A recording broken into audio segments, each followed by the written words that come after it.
c'est Caro, bienvenue dans un nouvel épisode de Caro, la naturo, ta spécialiste de la détox et du jeûne santé.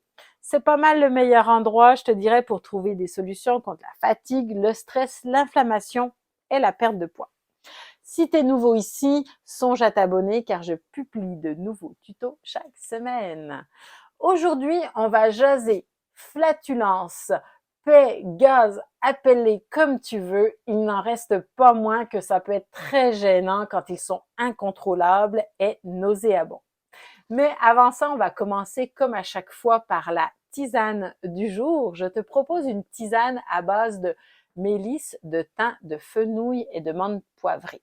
L'action de cette tisane, eh bien, elle va vraiment être ciblée plus au niveau de la détox, au niveau de la digestion, pour améliorer ta digestion et adoucir tout ce qui est problème intestinal. Alors, comment va se dérouler notre tutoriel? Tout d'abord, je vais te faire une définition de la flatulence, ensuite te parler des causes, te parler de mes 3 remèdes express et à la toute fin, je te révèle ce que signifie avoir des gaz qui font du bruit ou non, des gaz qui sont odorants ou pas. Donc, on commence par la définition. La flatulence, c'est quoi? C'est la production de gaz intestinaux qui ont été accumulés dans l'intestin ou dans l'estomac et qui vont donc provoquer des ballonnements qui peuvent être expulsés hors du corps de façon volontaire ou involontaire par l'anus ou la bouche. Avoir des gaz est quelque chose de complètement normal. Tant qu'on ne bascule pas dans l'excès au niveau de la fréquence et au niveau de l'intensité olfactive. Alors, la cause des gaz, il y a différentes causes. Le plus grand facteur qui va causer des gaz intestinaux, c'est l'alimentation. D'emblée, tu vas devoir observer ton alimentation, faire des essais-erreurs pour aller trouver pourquoi, pour toi, ça cause des soucis. Donc, je vais te donner un exemple. La plupart, très souvent, les causes de gaz intestinaux fréquents sont dues à une intolérance au niveau du gluten ou au niveau du lactose. Ça peut être aussi dû au fait que tu ingères beaucoup trop d'air. Comment? Par exemple, si tu es une personne qui mâche constamment de la gomme, si tu es une personne qui fume, si tu es une personne qui, lorsqu'elle mange, qui ouvre trop la bouche en mastiquant. Ça peut être dû aussi à un excès de consommation de boissons gazeuses. Mais un des grands facteurs, c'est vraiment la mauvaise association alimentaire. Selon les types d'aliments que tu vas mettre dans ton assiette, donc que tu vas manger ensemble, certains contiennent des sucres qui vont fermenter.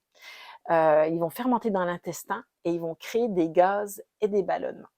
Je te donne un exemple. Alors, un classique, c'est manger un steak accompagné de pâtes. C'est la catastrophe par excellence au niveau de la mauvaise association alimentaire. Pourquoi?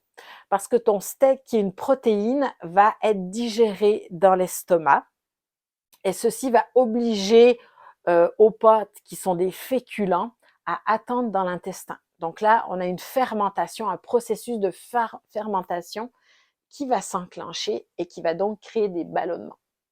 Donc, il est préférable de prendre avec une protéine animale des légumes. Et si tu as une grosse envie de féculents de pâtes, tu l'accompagnes de légumes, mais on n'associe pas le féculent et la protéine ensemble. Un autre facteur qui peut causer des flatulences, eh bien, c'est le stress. En fait, le stress va créer des spasmes qui vont provoquer des gaz qui vont rester emprisonnés dans l'intestin. Et quand tu vas te détendre, bonjour les gaz, attention, j'arrive, je fais du bruit. Donc, tu vas, comme je te disais tout à l'heure, faire vraiment des essais pour voir qu'est-ce qui est bon ou pas pour toi. Donc là, on va passer à 3 remèdes express. Alors, je dirais plutôt 2. Les 2 premiers sont des remèdes express à faire de à faire de façon ponctuelle et qu'il ne faut pas pratiquer ensemble. Le troisième, tu peux le faire aussi souvent que tu veux et tu peux l'associer au remède numéro 1 ou au remède numéro 2. Le premier, il s'agit du lait d'argile. Donc en fait, l'argile a un pouvoir absorbant. L'argile va permettre ce soit de l'argile blanche ou verte. L'argile va permettre d'absorber les gaz. Donc moi, j'utilise de l'argile, c'est l'argile blanche surfine. Elle est en poudre. Donc je vais t'expliquer comment on fabrique ce lait d'argile. Donc, la veille, tu vas mettre dans un verre d'eau une cuillère à café d'argile verte ou blanche. Donc, attention de ne pas prélever ta poudre d'argile avec une cuillère métallique. Quand on utilise de l'argile, afin que l'argile puisse garder toutes ses propriétés, il faut toujours la manipuler avec des ustensiles qui ne sont pas métalliques. Donc, tu mets ta cuillère à café dans ton verre d'eau, tu brasses et là, tu mets de côté et tu laisses reposer toute la nuit. Le matin, qu'est-ce que tu fais? Ben, tu vas boire le lait d'argile en faisant bien attention de ne pas avaler l'argile qui est restée dans le fond. Pourquoi? Parce que si tu ingères l'argile qui est dans le fond, là, tu peux provoquer une constipation, voire une occlusion intestinale. C'est pas du tout le but recherché. Donc, tu vas boire juste l'eau d'argile. Tu peux répéter l'opération plusieurs jours d'affilée sans problème. C'est vraiment à doser en fonction de ton souci, en fonction de ta problématique, voire son intensité. Donc, c'est une astuce ponctuelle qui marche vraiment très, très bien. L'argile. Maintenant, on passe à l'astuce numéro 2. Le charbon activé. J'adore le charbon activé. Je trouve que c'est un produit qui est végétal, qui est important d'avoir dans sa pharmacie, parce que au-delà de solutionner des problèmes de gastro, des problèmes de lendemain de veille, il va avoir une super action au niveau problèmes digestifs, quand ça gargouille au niveau de ton ventre et donc au niveau des flatulences intenses. Le charbon, lui, il va aller absorber les toxines, les gaz. Tu peux le retrouver directement sous forme de poudre. Moi, je le trouve plus pratique en gélule. En fait, à l'intérieur de la gélule, qu'est-ce qu'il y a? C'est la poudre de charbon activé. Donc, il y a une chose auquel il faut faire attention, c'est que le charbon absorbe tout ce qu'il trouve dans son passage. Donc, si tu prends des médicaments, ça va être important d'espacer ta prise de médicaments de 2 à 3 heures par rapport à la prise de la capsule d'argile. Parce que qu'est-ce que ça peut faire? Ben, ça va faire que ton médicament va être moins efficace. L'efficacité va être diminuée, tout simplement.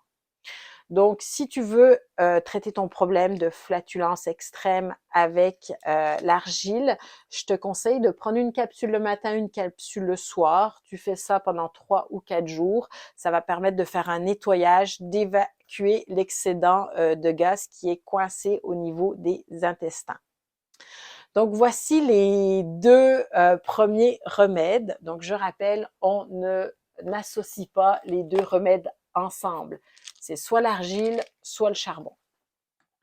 Le troisième remède, il s'agit de la bouillotte chaude. S'il y a bien quelque chose que j'adore, que je ne peux plus me passer, c'est de la bouillotte. C'est vraiment un outil qui est fantastique pour aider ton foie, tout ton système digestif au complet. En fait, tu vas appliquer la bouillotte chaude au niveau du ventre. Tu vas en profiter pour te relaxer, prendre une tisane. La chaleur va aider à éliminer l'excédent de gaz, la sensation de ballonnement. Et ça peut même aussi aider au niveau de différentes douleurs. Des fois, on va faire un repas qui est trop riche en lipides et au niveau de la digestion, on va avoir des douleurs au niveau du ventre. Donc là aussi, tu peux appliquer une bouillotte chaude. Donc, bien entendu, comme je te disais, la bouillotte, elle, tu peux l'associer au charbon ou tu peux associer aussi la bouillotte à l'argile. Donc, c'est un résultat qui est moins radical, mais c'est un résultat qui est en douceur et qui est essentiel car il va détendre, il va favoriser la détente et il va donc aider à améliorer toutes les fonctions de l'organisme. Donc, à présent, je te dis ce que signifie avoir des gaz qui font du bruit ou non et s'ils sont odorants ou pas. Premièrement, si tu as des gaz qui s'entendent, mais qui ont peu ou pas d'odeur, qu'est-ce que cela signifie? Cela indique que tu as de la difficulté à digérer les glucides, que tu fais beaucoup de fermentation, notamment avec les légumineuses. Première piste de solution. Si par contre, tu as des gaz qui ne font pas de bruit, mais qui sont très odorants, là, tu as certainement une tendance à avoir une intolérance au gluten ou au lactose. Tu es sûrement une personne qui a tendance au reflux gastrique et donc tu as un problème de putréfaction au niveau de ta digestion.